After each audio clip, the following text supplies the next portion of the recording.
Osmi je dan rata.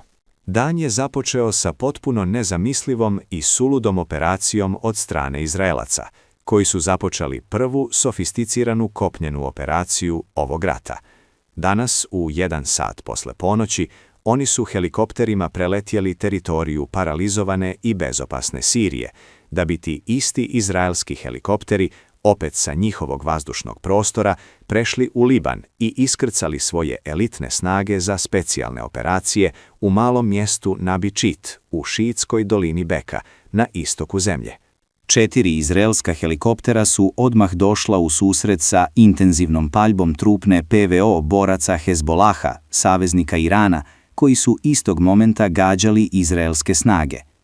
Nakon što su se izraelski komandosi iskrcali u Nabičit zarad sprovođenja njihove neobične operacije, došli su u susret sa elitnim i najboljim borcima Hezbolaha iz specijalne jedinice Radvan, koji su postavili zasjedu i uzvratili paljbom vatrenog oružja.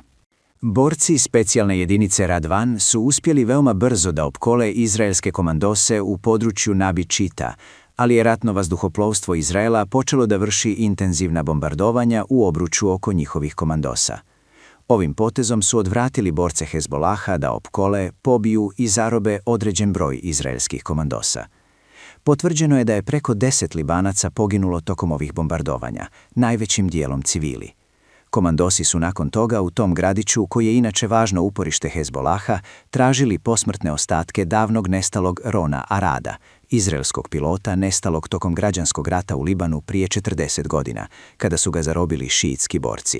Već 40 godina Izraelci su pokušavali da ga vrate, ali je krajem 90-ih umro u nepoznatim okolnostima, a njegov grob nikad nije pronađen.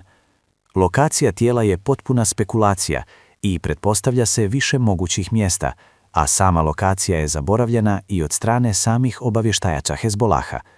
Izraelci su iz nekog razloga pokrenuli suludu operaciju gdje su ozbiljno rizikovali živote još njihovih vojnika, da bi u Naibčitu iskopali moguću lokaciju posmrtnih ostataka Rona Arada i vratili ih u Izrael, koju su stvarno iskopali, ali posmrtni ostaci nisu pronađeni. Nakon toga, komandosi su se vratili praznih ruka u helikoptere koji su ispalili mamce u slučaju dejstva ručne PVO Hezbolaha i napustili dolinu Beka, a iza sebe su ostavili samo više desetina mrtvih libanskih civila. Sama operacija je kritikovana od strane javnosti u Izraelu, koji su je prozvali potpuno besmislenom i suludom, a čak i udovica nestalog pilota se obratila javnosti i izjavila da u interesu njegove porodice nije da se još Izraelaca žrtvuje zarad sahrane posmrtnih ostataka jednog čovjeka. Ovo pokazuje sulude pranice koje su Izraelci spremni da pređu i visoki nivo sofisticiranosti u operacijama, čak i zbog sitnijih ciljeva bez vojnog značaja. Nakon vijesti o upadu u Liban, dojavljeno je i da Amerikanci šalju 3. nosač aviona u region, odnosno da nosač aviona George Bush stariji stiže u područje istočnog Mediterana.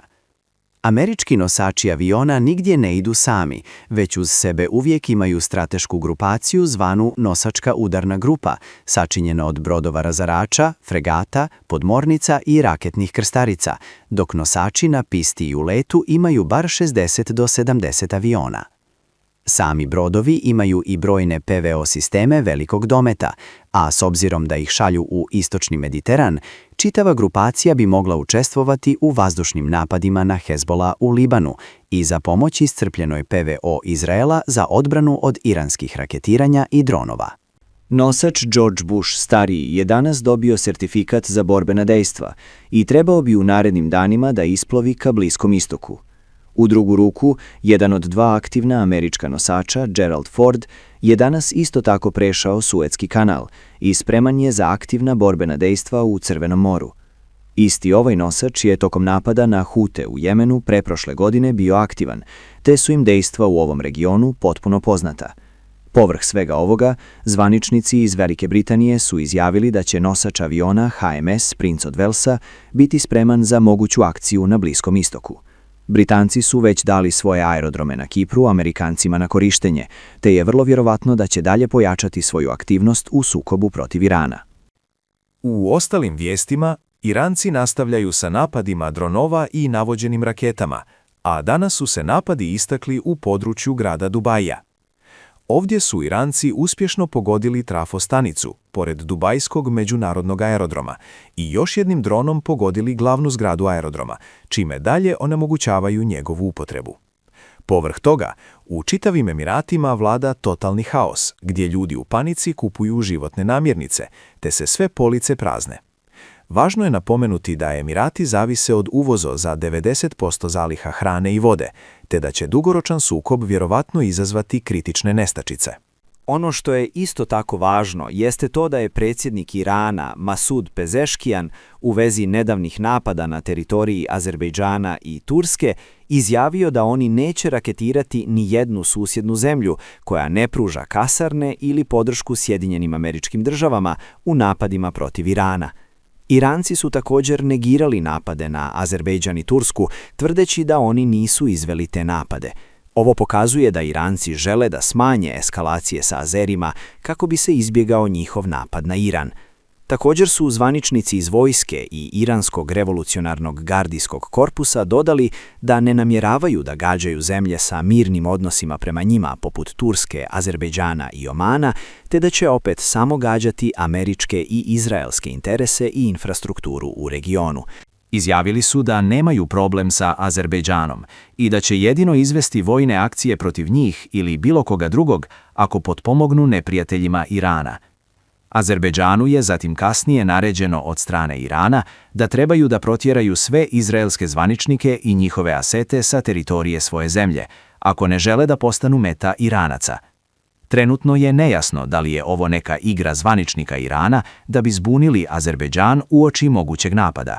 Večeras je Hezbola kao odgovor na operaciju u dolini Beka izveo svoj odgovor i iskoristio svoje sisteme višecevnih bacača raketa, dronova i navođenih raketa da intenzivno gađaju Haifu i ključne vojno-industrijske komplekse u gradu zajedno sa pograničnim pozicijama izraelskih trupa.